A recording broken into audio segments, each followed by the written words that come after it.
Creación de particiones FAT32 y NTFS.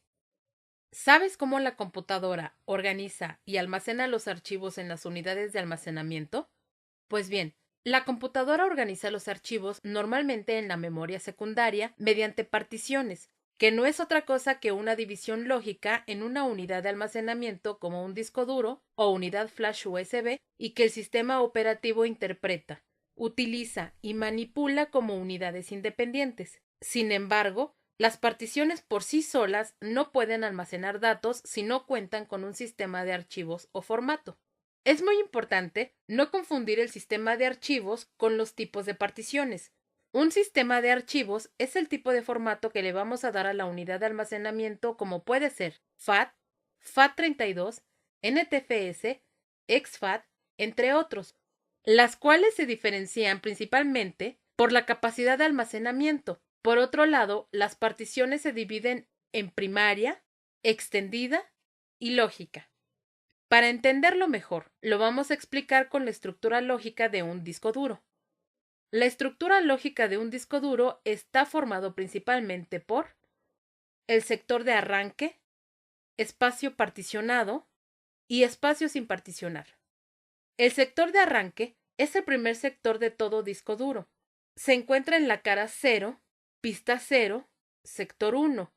En él se almacena la tabla de particiones, la cual contiene toda la información básica sobre la partición, si es arrancable, si no lo es, el formato, el tamaño y el sector de inicio. También el sector de arranque almacena un pequeño programa máster de inicialización, llamado también Master Boot.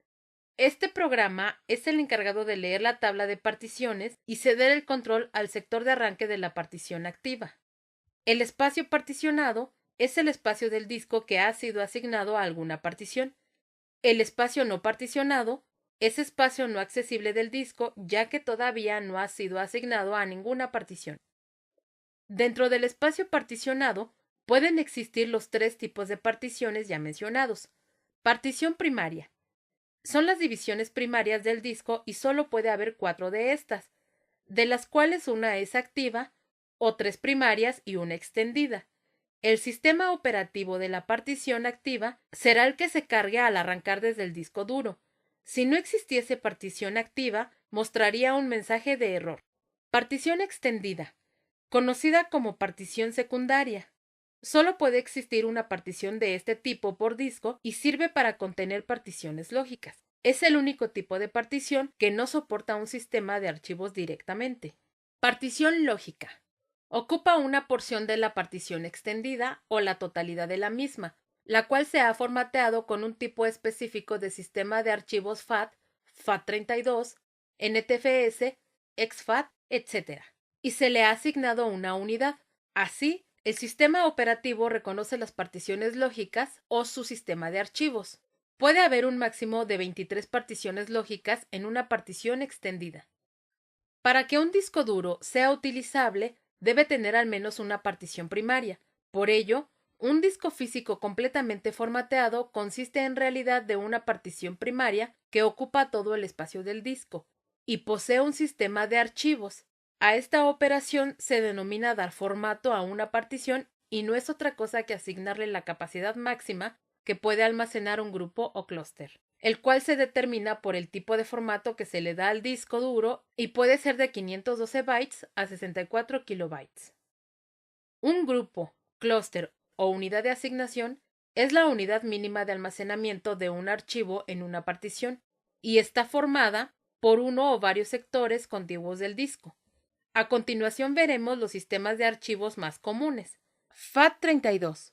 Tabla de asignación de archivos de 32 bits. Este sistema de archivos es admitido prácticamente por todos los sistemas operativos.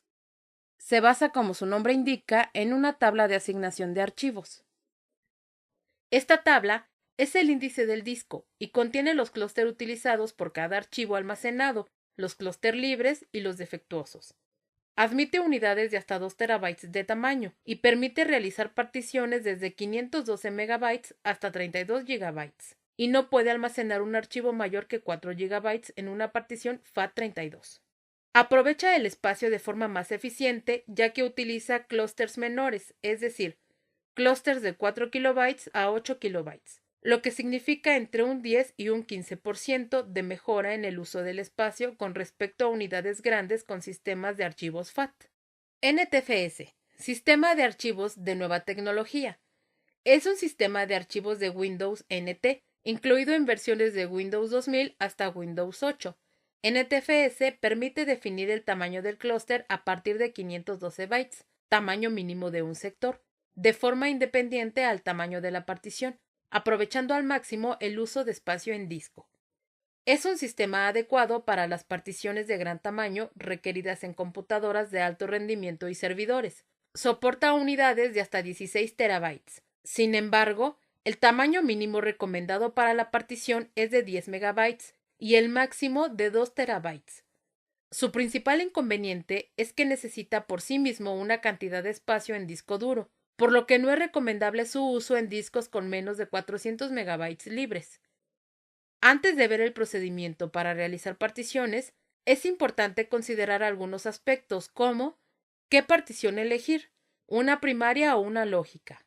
Recordemos que podemos utilizar solo 4 particiones primarias o 3 primarias y varias particiones lógicas contenidas en una partición extendida, por lo cual se recomienda utilizar siempre todas las particiones lógicas que se requieran antes que las primarias. La partición primaria, utilízala siempre y cuando vayas a realizar una sola partición en el disco duro o necesites instalar más de un sistema operativo, ya que estas son las únicas que se pueden activar. ¿Dónde situar la partición? La partición activa, si es que se instalarán sistemas operativos, deberá ser la primera. Los demás sistemas operativos, en caso de haberlos, se instalarán a continuación dejando en último lugar la partición extendida. ¿Cuántas particiones crear y de qué tamaño? Normalmente esto dependerá del usuario. Sin embargo, se recomienda una partición para los archivos del sistema, sistema operativo y programas, y otra para los datos. De esta manera, no se utilizan tantas unidades y se ofrece una mayor seguridad y organización para los datos. En cuanto al tamaño de la partición, dependerá del sistema de archivos a utilizar y de la capacidad del disco duro. Recuerda utilizar el menor tamaño del grupo, clúster, para tener un máximo aprovechamiento de la capacidad del disco duro. Existen dos formas para realizar una partición. A través de la herramienta Administración de equipos del sistema operativo o por medio de programas comerciales.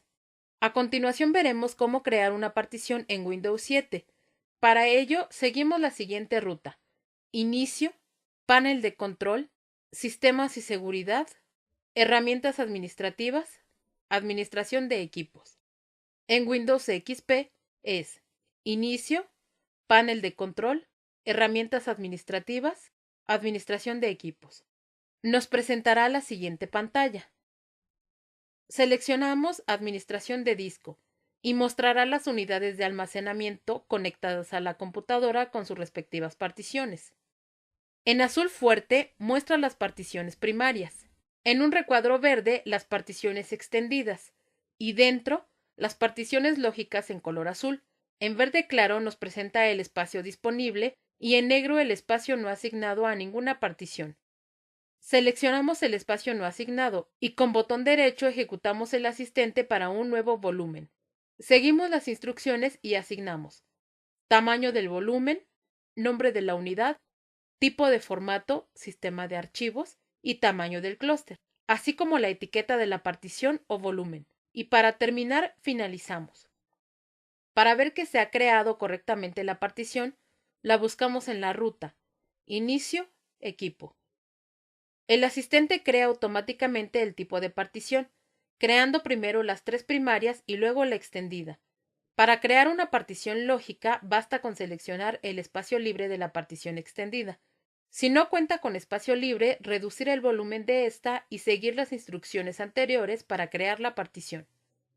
Si vas a instalar más de un sistema operativo, debes instalar cada uno de ellos en una partición primaria. Para arrancar cada uno de ellos, necesitas activar la partición que queremos arrancar en la próxima sesión en la computadora.